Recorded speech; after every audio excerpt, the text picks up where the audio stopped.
ಕುಕ್ಕೆ ಶ್ರೀ ಸುಬ್ರಹ್ಮಣ್ಯ ದೇವಸ್ಥಾನದ ವತಿಯಿಂದ ಹೊಸದಾಗಿ ಖರೀದಿಸಿದ ಆಂಬ್ಯುಲೆನ್ಸ್ಗಳಿಗೆ ಸಚಿವ ಎಸ್ ಅಂಗಾರವರು ಚಾಲನೆಯನ್ನ ನೀಡಿದರು. ಈ ಸಂದರ್ಭದಲ್ಲಿ ಮಾತನಾಡಿದ ಸಚಿವರು, ಮುಂದಿನ ದಿನಗಳಲ್ಲಿ ಗ್ರಾಮೀಣ ಪ್ರದೇಶವಾದ ಹರಿಹರ ಪಲದಡ್ಕ, ಕೊಲಮಗ್ರು, ಕಲ್ಮಕಾರು, ಬಳಪ, ಏನೆಕಲ್ಲು ಭಾಗದ ಗ್ರಾಮೀಣ ಪ್ರದೇಶದ ಜನಸಾಮಾನ್ಯರಿಗೆ ಅನುಕೂಲಕ್ಕಾಗಿ ಕುಕ್ಕೆ ಸುಬ್ರಹ್ಮಣ್ಯ ದೇವಸ್ಥಾನದ ವತಿಯಿಂದ 7 ಆಂಬ್ಯುಲೆನ್ಸ್ಗಳನ್ನು ವ್ಯವಸ್ಥೆ ಮಾಡಲಾಗುತ್ತಿದೆ. ಇಂದು 3 ಆಂಬ್ಯುಲೆನ್ಸ್ ಲೋಕಾರ್ಪಣೆಗೊಂಡಿದ್ದು, ಅದು ಸುಳ್ಯ, ಬೆಳ್ಳಾರೆ, ಕಡಬ ಪ್ರಾಥಮಿಕ ಆರೋಗ್ಯ ಕೇಂದ್ರದಲ್ಲಿ ಕಾರ್ಯಾಚರಿಸಲಿದೆ ಎಂದರು. ಸುಬ್ರಹ್ಮಣ್ಯ ದೇವಸ್ಥಾನದ ಆಡಳಿತ ಸಮಿತಿಯ ವ್ಯವಸ್ಥಾಪನಾ ಸಮಿತಿಯ ಅಧ್ಯಕ್ಷರು ಮತ್ತು ಸಮಿತಿಯ ಎಲ್ಲ ಗೌರವಾನ್ವಿತ ಸದಸ್ಯರು ಮತ್ತು ದೇವಸ್ಥಾನದ ಕಾರ್ಯನಿರ್ವಹಣಾಧಿಕಾರಿಗಳು ಕೂಡ ಒಟ್ಟಾಗಿ ಸೇರಿಕೊಂಡು ಸುಳ್ಯ ಮತ್ತು ಕಡಬ ತಾಲೂಕಿಗೆ ಸಂಬಂಧಪಟ್ಟಾಗೆ ಈಗಾಗಲೇ ದೇವಸ್ಥಾನದ ವತಿಯಿಂದ 3 ಆಂಬ್ಯುಲೆನ್ಸ್ಗಳು ಬಂದಿದೆ.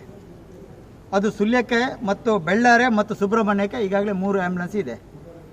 ಇನ್ನು ಹೆಚ್ಚುವರಿಯಾಗಿ 7 ನಾವು ಆಂಬ್ಯುಲೆನ್ಸ್ಗಳ ಬೇಡಿಕೆಯನ್ನು ಇಟ್ಟಿದ್ದೇವೆ. ಯಾಕೆ ಬೇಡಿಕೆಯನ್ನು ಇಟ್ಟಿದ್ದೇವೆ ಅಂದರೆ, ಇವತ್ತು ಕೊಲ್ಲಮಗ್ರ ಭಾಗ ಇದೆ, ಅದು ಗ್ರಾಮೀಣವಾಗಿರ್ತಕ್ಕಂಥ ಪ್ರದೇಶ ಮತ್ತು ಗುಡ್ಡಗಾಡು ಇರುವಂಥ ಪ್ರದೇಶ. ಆ ಭಾಗಕ್ಕೆ ಆಂಬ್ಯುಲೆನ್ಸ್ ಬರಬೇಕಾದ್ರೆ ಬೇರೆ ಬೇರೆ ಭಾಗದಿಂದ ಬರುವಂಥ ಒಂದು ಪರಿಸ್ಥಿತಿ.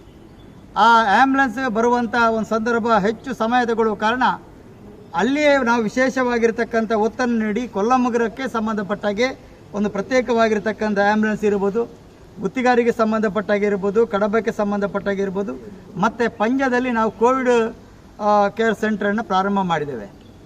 ಆ ಒಂದು ಸೆಂಟ್ರಿಗೆ ಸಂಬಂಧಪಟ್ಟಾಗೆ ಇನ್ನು ಪ್ರತ್ಯೇಕವಾಗಿರ್ತಕ್ಕಂಥ ಒಂದು ಆಂಬ್ಯುಲೆನ್ಸ್ ನೆಲ್ಯಾಡಿ ಮತ್ತು ಅರಂತೋಡು ಕೊಯ್ಲಾ ಸುಮಾರು 8 ಪ್ರಾಥಮಿಕ ಆರೋಗ್ಯ ಕೇಂದ್ರಗಳಿಗೆ ಪ್ರತ್ಯೇಕವಾಗಿರ್ತಕ್ಕಂಥ ಆಂಬ್ಯುಲೆನ್ಸನ್ನು ಒದಗಿಸಿಕೊಡುವಂಥ ದೇವಸ್ಥಾನದ ಒಂದು ವ್ಯವಸ್ಥಾಪನಾ ಸಮಿತಿಯವರು ಇವತ್ತು ಮಾಡಿದ್ದಾರೆ.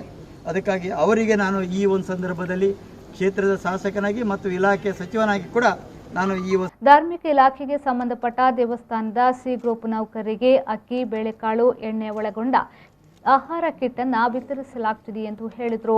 ಈ ಸಂದರ್ಭದಲ್ಲಿ ಕುಕ್ಕೆ ಸುಬ್ರಹ್ಮಣ್ಯ ದೇವಸ್ಥಾನದ ವ್ಯವಸ್ಥಾಪನಾ ಸಮಿತಿ ಅಧ್ಯಕ್ಷರಾದ ಮೋಹನ್ ರಾಮ್ ಸುಳ್ಳಿ, ಕುಕ್ಕೆ ಸುಬ್ರಹ್ಮಣ್ಯ ದೇವಸ್ಥಾನದ ಮುಖ್ಯ ಕಾರ್ಯನಿರ್ವಹಣಾಧಿಕಾರಿ ನಿಂಗಯ್ಯ, ತಹಶೀಲ್ದಾರ್ ಅನಿತಾ ಲಕ್ಷ್ಮಿ, ವ್ಯವಸ್ಥಾಪನಾ ಸಮಿತಿಯ ಪ್ರಸನ್ನ ದರ್ಬಿ, ವನಜಾ ಭಟ್, ಶೋಭಾ, ಸ್ಥಳೀಯ ನಾಯಕರುಗಳಾದ ಗಿರಿಧರ್, ಸ್ಕಂದ, ರಾಜೇಶ್, ಎನ್ಎಸ್, ಸವಿತಾ ಮೊದಲಾದವರು ಉಪಸ್ಥಿತರಿದ್ದರು.